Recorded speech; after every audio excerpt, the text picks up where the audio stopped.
But as we will hear, there are those who claim that to the aliens, death is not a final end to be feared, but a mere transition. It was in the late 40s and early 50s that the U.S. government's policy toward UFOs was formulated.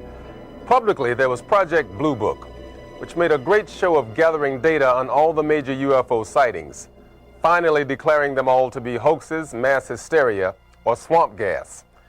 But secretly, there may have been another policy at work. Over the years, several documents have come to light which seemingly confirm that a clandestine group, Operation Majestic 12 Group, aka MJ-12, was formed by special classified presidential order on September 24, 1947, for the express purpose of gathering information on UFOs and extraterrestrials, while at the same time keeping such information not only from unfriendly powers, but from the American public as well. What do we know? We know now we live in an ever-expanding universe. We know that there are billions of stars and planets literally out there, and the universe is getting bigger.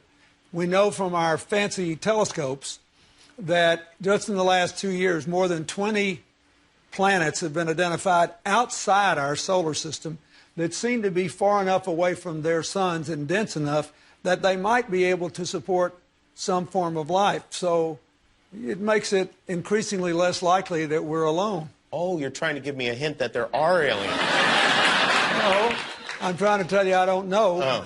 But if we were visited someday, I wouldn't be surprised. I just hope that it's not like Independence Day. Yeah, right. That it's a conflict. Well, now we have friendly Maybe the only way to unite this incredibly divided world of ours.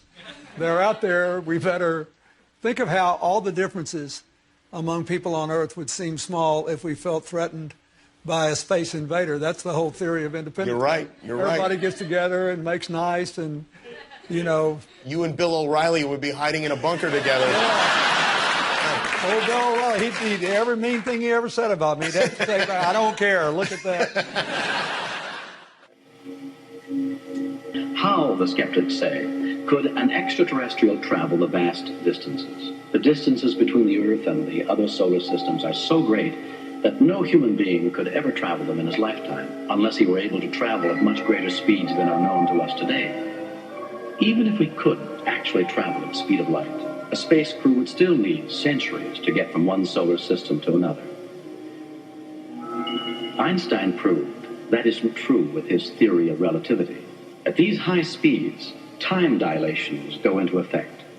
The greater the speed, the less time passes. This table shows how that works on a spaceship traveling at a speed of 500 million miles an hour. On the left, the years which pass for the ship's crew. On the right, the elapsed years for the same time period on Earth. After 15 years of spaceflight, 80 years have already passed on Earth. The longer the rocket is underway, the greater the difference between the time which passes on board the ship and the years on the Earth. The longer the spaceship is en route, the greater the difference between the time in the ship and the time on the ground.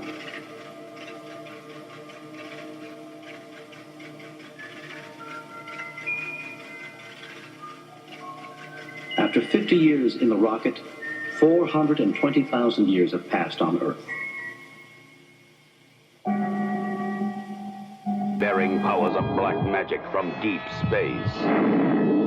If you think hard about something, you can make it happen.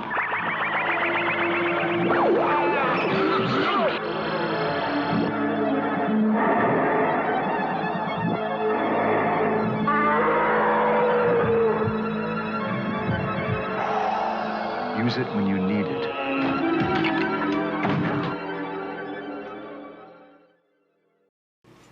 Well, in our conversation, we're speaking about saucers and shapes. Why do you feel that beings or aliens or creatures or whatever from other galaxies would use a shape such as the one of the vehicle we're in? Why the disc or saucer shape in most cases?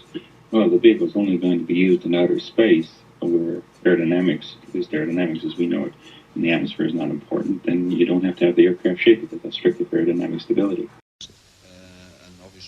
This huge UFO is said to be a mile wide It's been seen over Puerto Rico, according to Quest's Director of Investigations, Tony Dodd.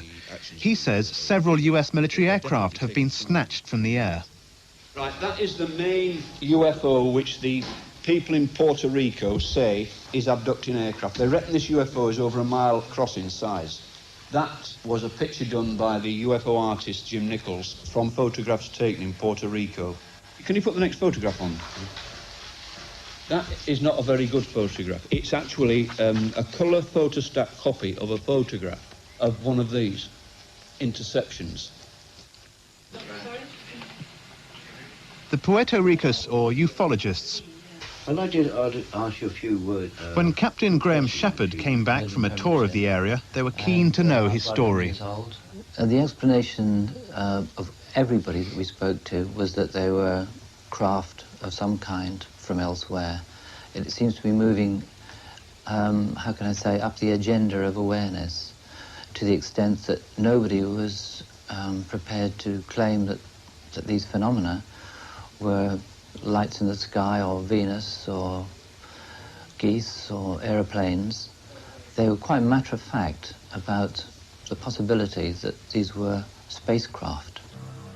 Been checked by NASA and shown to be genuine photographs. Well, my own view is that they were seeing products of a very, very advanced technology, civilization, possibly.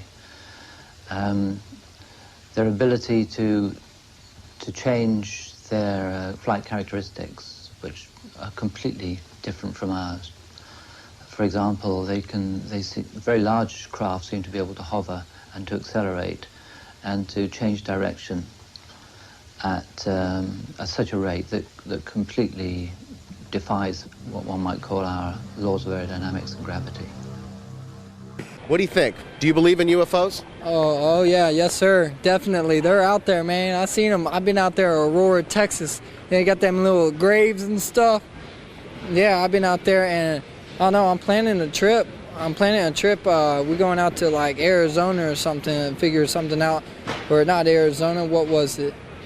Yeah, it was Arizona, right? Air Force One, where they found all that stuff. I got pictures of Aurora. I seen grave sites. They're out there, man, and I'm flying in the plane. I'm always hallucinating, but who really knows what I'm looking at? You know what I'm saying? Yeah. Okay. Well, but there's no proof of this. Just people's accounts.